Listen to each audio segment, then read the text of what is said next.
Adrian Balasch, Vienna Monarchs. Adrian, welcome, and it's great to see you again. Hi, Adam. Hi, Adam. Thank you for having me. Great to be on. I can start with another question.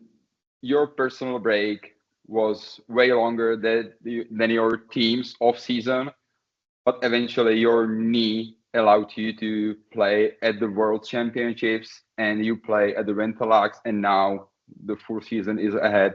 So, how exciting is looking at the calendar for 2025? Yeah, very obviously. So I injured my knee last Winterlux Cup, which pretty much exactly a year ago, with a partially torn ACL, and then had another setback in April with 2 torn meniscuses. So the season was cut very short. I think I played maybe 2 games. Yeah,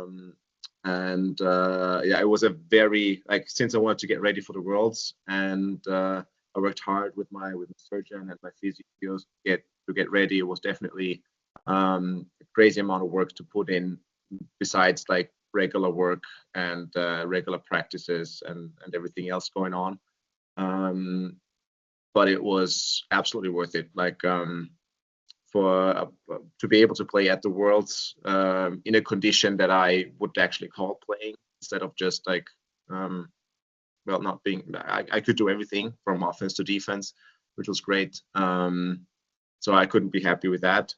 But certainly having regular games is something I've been looking really forward to for the past year, really. So I can't wait for the season to start and get some games under the belt and get together with the boys from the Monarchs again.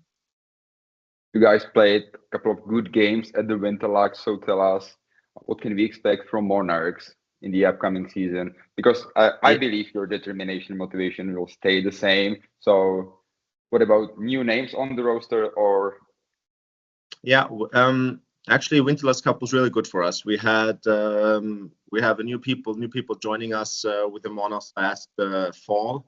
We have, for example, Nemanja Laganin, who moved to Vienna from Serbia. He played on the Serbian national team in, I think, 2015 and 2019. Definitely an asset. He's injured at the moment, unfortunately, so hopefully he'll be ready for the season, but we expect that. And we also have a couple of guys who were developing from the ground on, from the Monarchs, who I wanted to introduce to the league as well. Some of them had their first games in Winterlux, and I'm actually really happy with it. So we played good games. We played with some good caliber games of the teams of the NBLL. Like on the sheets, it was a close game. I think that could have gone our way. But I think we're right there. We're right keeping the progress on that we've been doing for the past 2 years. So yeah, that's again obviously tournament mode is always a bit different. You got shorter games, more games a day, so it's a bit different than having to really bring your level of play for a full box game. So excited to see that next month. Vienna Monarchs is really well established lacrosse brand on the European lacrosse map. Do you feel that awareness of lacrosse in Austria is growing because you guys have been doing great job so far? I think especially with the Olympic decision, we could feel a little bit. Last year, we had a couple of people joining because they heard of lacrosse through the Olympic cycle, especially after the Paris Games. It was the new sports were mentioned, and there's definitely been some turnout for us through that. In general, in Austria, we have the same problem that most sports in Austria have. Is general funding and availability of fields. We had recently one of the top handball teams in the first league fold their organization because they couldn't find an arena to play in.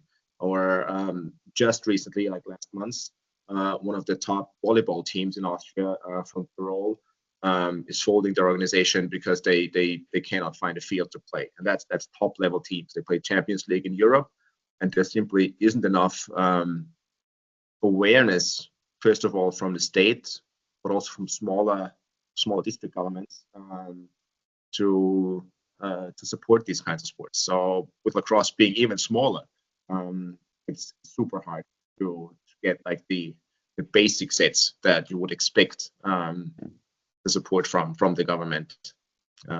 Like for example, we still have to play our home games in Bratislava because there's simply no arena in Vienna, and for a city of that size, that's my opinion, that's a shame. And there are arenas, they're just empty. They just don't rent them out.